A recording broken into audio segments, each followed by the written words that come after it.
आप सभी का गुलिस्तान न्यूज़ में एक बार फिर खैर मकदम करते हैं। लद्दाख लिटरेरी कॉन्फ्रेंस का तीसरा एडिशन लगातार करगिल में जारी है और अदब से ताल्लुक़ रखने वाले लिटरेरी सोसाइटी अक्रॉस लद्दाख से इस लिटरेरी कॉन्फ्रेंस में शिरकत कर रहे हैं। इस दौरान करगिल लद्दाख से खासकर दुनिया के दूसरे सरतरीन इलाका द्रास से रहने वाले शब्बीर मिसबाई की तीसरी जो बुक है उसका इफ्तिताह किया है, लॉन्च किया है कल लद्दाख ऑटोनोमस हिल डेवलपमेंट काउंसिल करगिल के चेयरमैन फिरोज़ अहमद ख़ान के हाथों। इस वक्त ख़ास मेहमान हमारे साथ बात करने के लिए शब्बीर अहमद मिसबाई साहब खुद हैं, जो कि द्रास से रहने वाले हैं, लद्दाख का एक मशहूर राइटर हैं और इससे पहले कई बुक इन्होंने लॉन्च किया है, शाया किया है और अब तीसरा बुक जो है वो भी मंजर आम में आया है। आपको बता दें इस बुक का नाम है महासिर मुशायरे अदब का इंटरव्यू नामा। इस बुक में उर्दू अदब के हवाले से जो दिग्गज लोग हैं, अहम जो शख्सियात हैं, उनके इंटरव्यू शब्बीर अहमद मिसबाई ने किए। सर हमारे साथ ज्वाइन करने के लिए बहुत बहुत शुक्रिया। सबसे पहले आपको मुबारकबाद पेश करना चाहेंगे, लगातार आपने अपना तीसरा बुक भी लॉन्च किया है और क्या कहना चाहेंगे आप? लद्दाख लिटरेरी कॉन्फ्रेंस का थर्ड एडिशन है, इस थर्ड एडिशन में आपने अपना बुक भी लॉन्च किया है। शुक्रिया इसाक साहब, मैं गुलिस्तान न्यूज़ का सबसे पहले शुक्रगुजार हूँ कि उन्होंने इस नाचिज़ से बात करने की जहमत गवारा की है।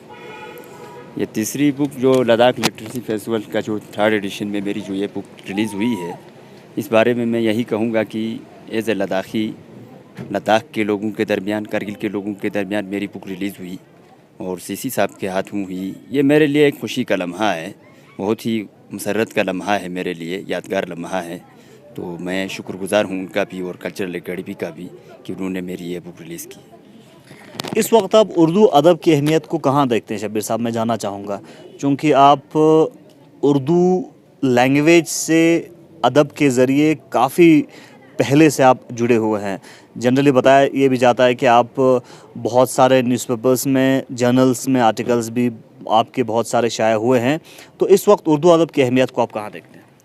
जी, मैं सही बात है, मैं बहुत पहले से इस उर्दू अदब से जुड़ा हुआ हूँ और अफसाने, इंशाइए, अफसानचे और बहुत सारे दूसरी मैंने सिनफ़ें लिखी हैं जी। तो बहुत सारी मेरा अफसानी मजमुआ भी 2020 में शाया हुआ है। उसके अलावा आर्टिकल्स वगैरह तो आप जानते ही हैं, मैं लिखता था। बिल्कुल। तो उर्दू अदब के हवाले से मैं बात करूं तो लद्दाख में उर्दू अदब के लिए अब माहौल थोड़ा सा उठन महसूस कर रहा है, क्योंकि लद्दाख में अब मादरी भाषाओं का भी एक वो चला है, हवा चली है। लद्दाख मादरी ज़बानों को हम अहमियत भी देते हैं और ये बहुत अच्छी बात भी है कि आखिर में हम जुड़ी गए। लेकिन जहाँ तक पार्टिकुलर उर्दू अदब की बात करें तो अब जो है उर्दू अदब काफ़ी कम होते जा रहा है। ऐसे में हम तवक्को करते हैं कि जो लद्दाख का जो बेसिकली दो हिस्से हैं, तो करगिल में और एक लेह है और एक करगिल है।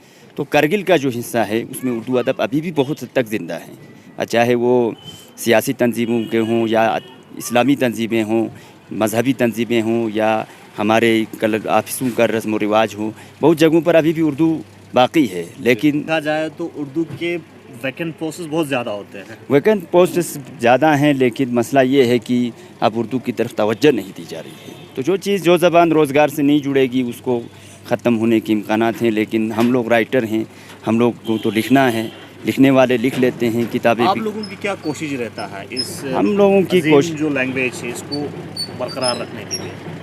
हमारी यही कोशिश रहती है कि हम उसको उर्दू की जो मजबूत असनाफ़ हैं, अफसानचे, अफसाना, गज़लें, शायरी, इसके ज़रिए हम लोगों के दिलों में दिलचस्पी डालना चाहते हैं ताकि लोग इसकी तरफ राग़िब हों और ज़्यादातर राग़िब हो करके इसको सीखने की कोशिश करें, उर्दू को फलने फूलने का मौका मिले। चलिए, इस बुक के बारे में थोड़ा हम आपसे गुफ्तगू करना चाहेंगे। महासिर मुशायरे अदब का इंटरव्यू नामा, इस बुक में आपने उर्दू के जो रिनॉन पर्सनैलिटीज़ हैं उनका इंटरव्यू किया है। क्या एक्सपीरियंस आपने इस बुक को लिखते समय आपको मिला, जब आप इंटरव्यू कर रहे थे, मुख्तलिफ लोगों से आप मुलाकात कर रहे थे, उस वक्त मिला आपको? जी, ये आप जैसा कि इसने किताब में आपने देखा कि मैंने किताब में उर्दू के जो नामवर अदीब गुज़रे हैं, लद्दाख से हों, चाहे कश्मीर से हों, चाहे हिंदुस्तान के हों, हिंदुस्तान से बाहर से भी लोगों से मैंने रब्ता किया है। तो ये एक तरफ से मैंने अदीबों के जो है ख़यालात जानने की कोशिश की, लेकिन इसमें मेरा बुनियादी मकसद ये था कि उर्दू ज़बान में भी ऐसी किताबें हों जिनको लोग दिलचस्पी के साथ पढ़ें।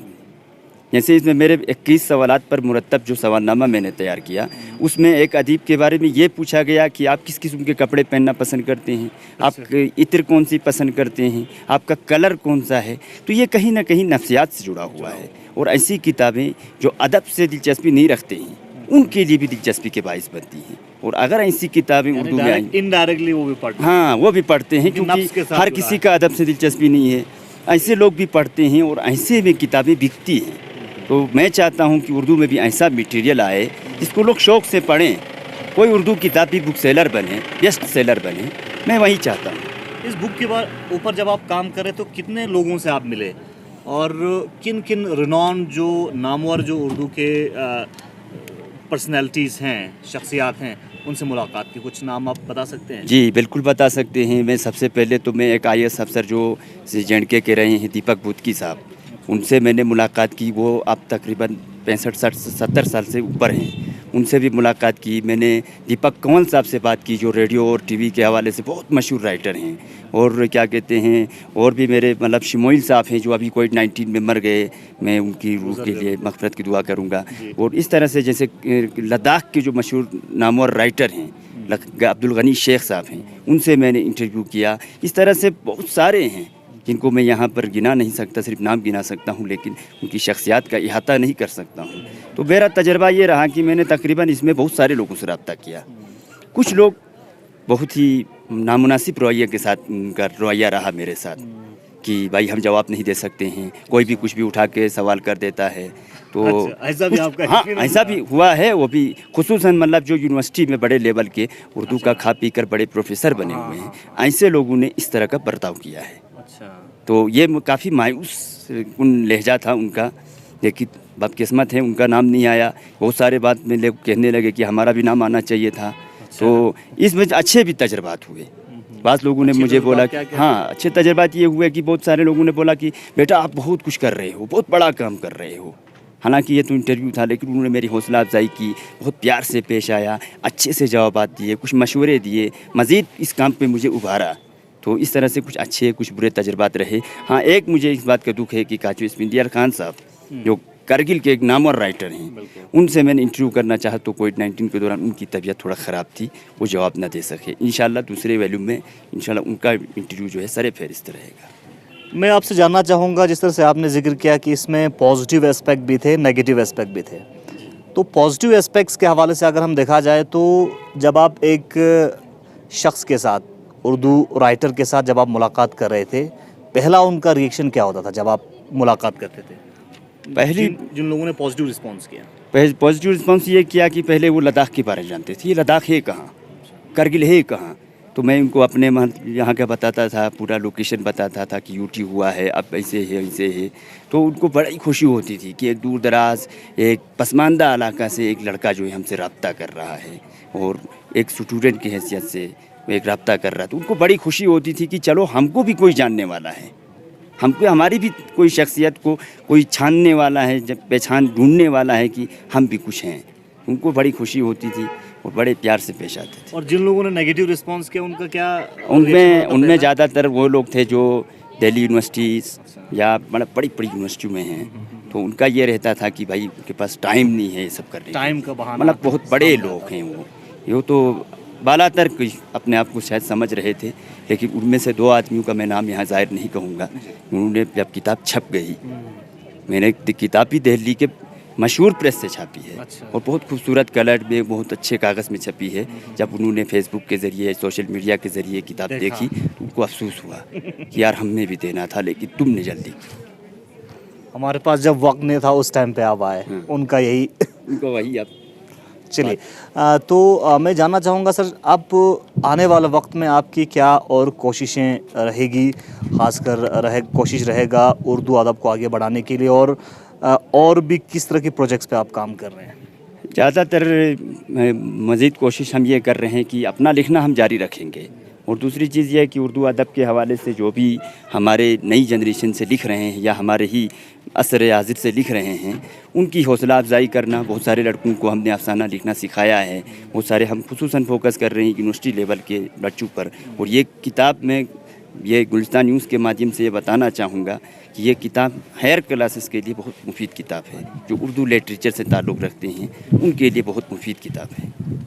तो आप ख़ासकर हमारे लद्दाख के अंदर जो नौजवान हैं, युवा हैं, उन तक किस तरह के आप अपना मैसेज पहुंचाना चाहेंगे, ख़ासकर उर्दू लैंग्वेज को लेके, उर्दू अदब को लेके, और जिस तरह से आपने कहा कि जिस लैंग्वेज का रोज़गार के साथ ताल्लुक़ ना हो उससे लोग दूरी इख्तियार कर लेते हैं, तो उस हवाले से क्या आप मैसेज पहुंचाना चाहेंगे? देखिए, यहाँ पर मैं मैसेज के ज़रिए ये बताऊँगा कि ये क्या कहते हैं, गोरखपुर के एक बड़े शायर ने कहा था कि उर्दू इसलिए भी सीखनी चाहिए ताकि कल को तुम अफ़सर बनो तो अफ़सर लगो भी।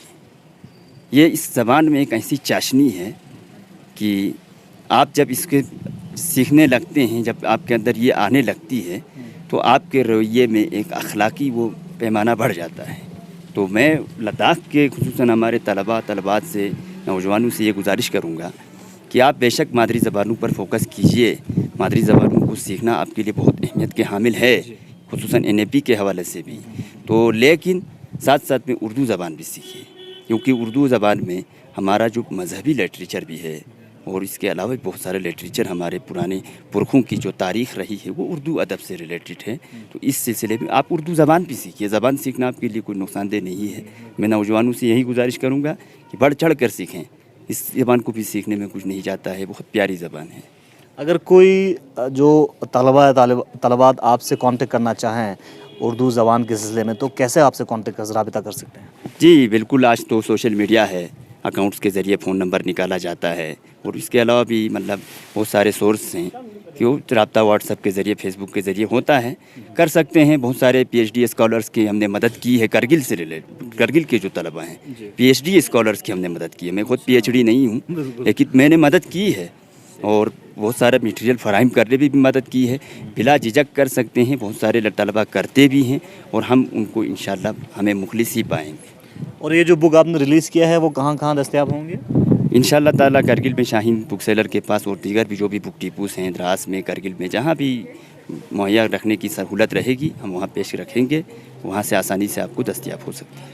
चलिए, बहुत बहुत शुक्रिया। हमारे साथ बात कर रहे थे लद्दाख के नामवर उर्दू राइटर शब्बीर अहमद मिसबाह। इन्होंने रिसेंटली अपना तीसरा बुक लद्दाख ऑटोनोमस हिल डेवलपमेंट काउंसिल करगिल के चेयरमैन फिरोज़ अहमद खान के हाथों लॉन्च किया है, रिलीज़ किया है। शब्बीर अहमद मिसबाह लगातार उर्दू अदब को आगे बढ़ाने के लिए लद्दाख UT में भरपूर कोशिश कर रहे हैं। फिलहाल बने रहे गुलिस्तान सब पल पल के अपडेट्स के लिए, और भी अपडेट्स आप तक पहुँचाते रहेंगे। मुसातुमिली के साथ मोहम्मद ज़ा।